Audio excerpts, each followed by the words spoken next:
Growing up, you've always heard about water being a natural resource in school, and I, for one, never really understood why it was so important.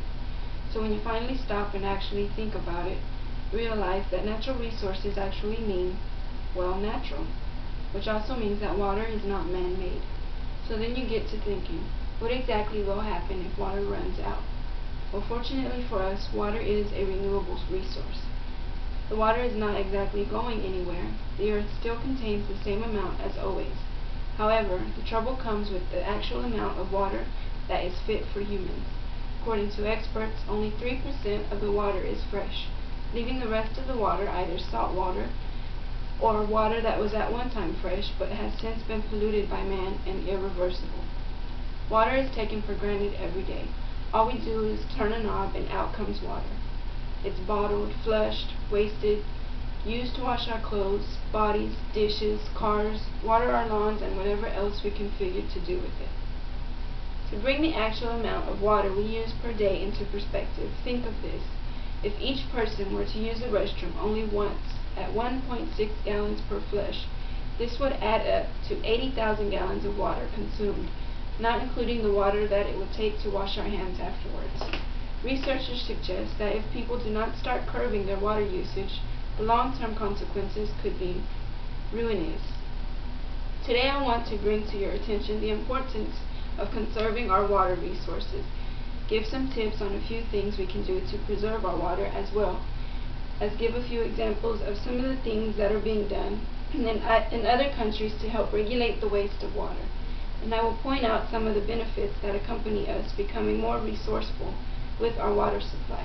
The main issue concerning our water supply is that we are using and wasting it at an alarming rate.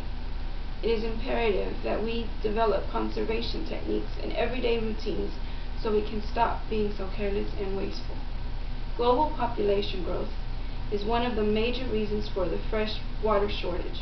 According to the United Nations, by the year 2050, the population is likely to rise from 6 billion to 9 billion, causing the demand for fresh water to be greater than the supply.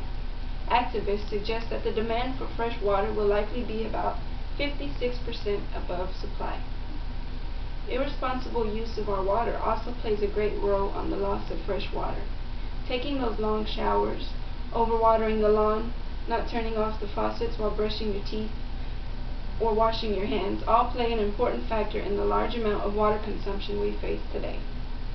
In the state of Texas alone, one factor that consumes a large amount of the fresh water would be the irrigation systems. Throughout the state, currently irrigation utilizes about 65% of all of Texas's fresh water supply. There are a variety of measures that can be taken to help conserve water on every level. There are even practices from other countries that we can learn from. First of all, we could make the simplest move by starting to use less water throughout your day. Turn the water off when washing the dishes, your hands, or brushing your teeth. Make sure that you have not busted or leaks in your pipes. The city of Dallas even offers a service where they will come out and check your pipes for you to assure that you have no leaks. On a larger scale, some cities, such as Dallas, have implemented restrictions on water usage for certain things, such as watering your lawn, with set times throughout the day to water, and restrictions such as not being able to water while it is raining. To enforce these restrictions and make sure that all city residents are following suit, they have implemented violations resulting in fees ranging from $250 to $2,000 per incident. According to the manager of the Dallas Water Conservation Division, since Dallas started assigning water restrictions in 2002, they have cut the average use of water down by more than 20%, saving in excess in 83 billion gallons of water. By the year 2050, Texas is working on reducing the amount of fresh water that is being used for irrigation from 65% to 45%. Another alternative for irrigation use is wastewater. It is already being used for irrigation by Nebraska farmers to water their crops. You may say to yourself, what difference will my actions make on conserving water? But in reality, every little bit helps, and we have to start somewhere. It's hard to imagine the good that will happen because the problem is so large.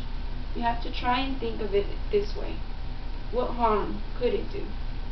By preserving our water, we can ensure that there will be enough left for our children in the future. If we are not careful about how we choose to use our water, we will have nothing to turn to if ever faced with an unexpected crisis.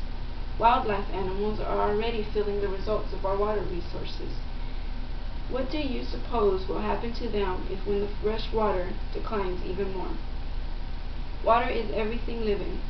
Plants that we depend on for food, animals that provide for us, all depend on water. So if suddenly there is nothing there for them to survive on, what will happen when we follow in line?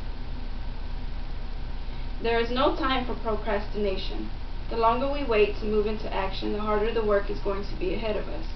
This may be the easiest thing we can do to ensure our future. All you have to do is become a little more cautious of your water consumption and become aware of ways water is going to waste in your household. Even the smallest changes that you make when it comes to saving water will go a long way. Keep in mind that of the 3% of fresh water that is actually fit for humans, as mentioned above, less than 1% of it is actually consumed by humans.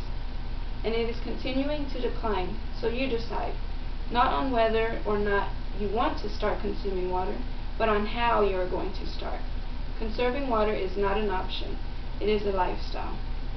Thank you.